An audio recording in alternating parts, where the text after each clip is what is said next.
আজকের আলোচনার বিষয় হচ্ছে কি, গাড়িতে ব্যাটারি কেন ব্যবহার করা হয় বা ব্যাটারির কাজ কি, ব্যাটারিটা কিভাবে আমরা সংরক্ষণ করব। ঠিক আছে, এটা হচ্ছে আজকের আলোচনার বিষয়।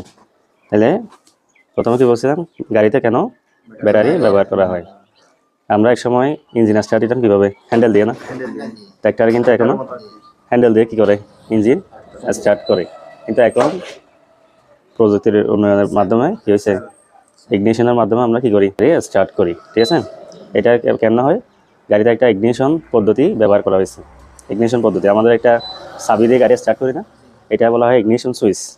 ঠিক আছে, কারণ আমরা চাবি দিয়ে ইলেকট্রিসিটি সার্ভিসটা অন করি, এরপর স্টার্ট বাটনে নিয়ে গেলে গাড়ির কি হয়, স্টার্ট হয়ে যায়।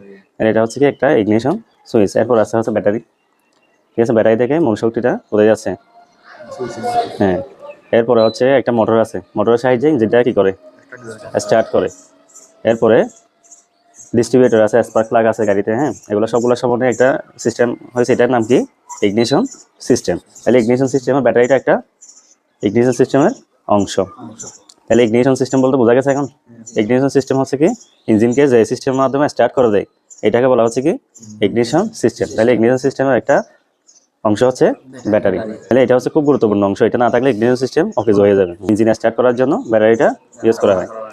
হ্যাঁ, তাহলে আমরা গাড়িতে কত ভোল্টের ব্যাটারি ব্যবহার করতে পারি, বা গাড়িতে ব্যবহৃত ব্যাটারির ভোল্টেজ কত হয়, 6 ভোল্টেজ, 12 ভোল্টেজ এবং 24 ভোল্টেজ। 24 ভোল্ট কোন গাড়িতে হয়, বড় বাস বা ট্রাকে।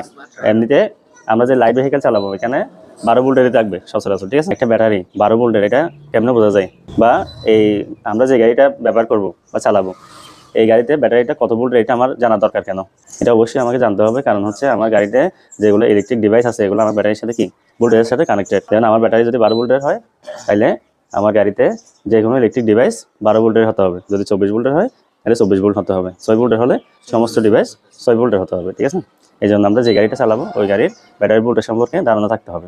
এই ব্যাটারির ভোল্টেজ কত, এটা আমরা কেমনে বুঝবো, এটা বোঝার জন্য এখানে কিছু নিয়ম আছে। যেমন কি, এই যে এখানে কতগুলা প্লাগ আছে না, এগুলা কি বলা হয়, ব্যান্ড প্লাগ। এগুলা কি বলা হয়, ব্যান্ড প্লাগ।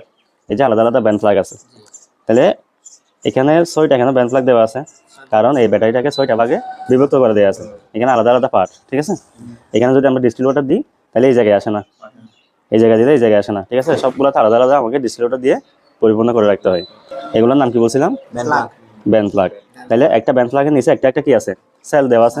আলাদা আলাদা পার্টিশন যেগুলো আছে এগুলোকে কি বলা হয়, ব্যাটারির ভাষায় সেল বলা হয়। তাহলে একটা সেলে 2 ভোল্টেজ করে থাকে। তাহলে এখানে সেল কয়টা আছে, 6টা। তাহলে 6টা সেলে 12 ভোল্ট। তাহলে এটা ব্যাটারিটা দেখলে আমরা ব্যান্ড প্লাগগুলো দেখলে বুঝতে পারবো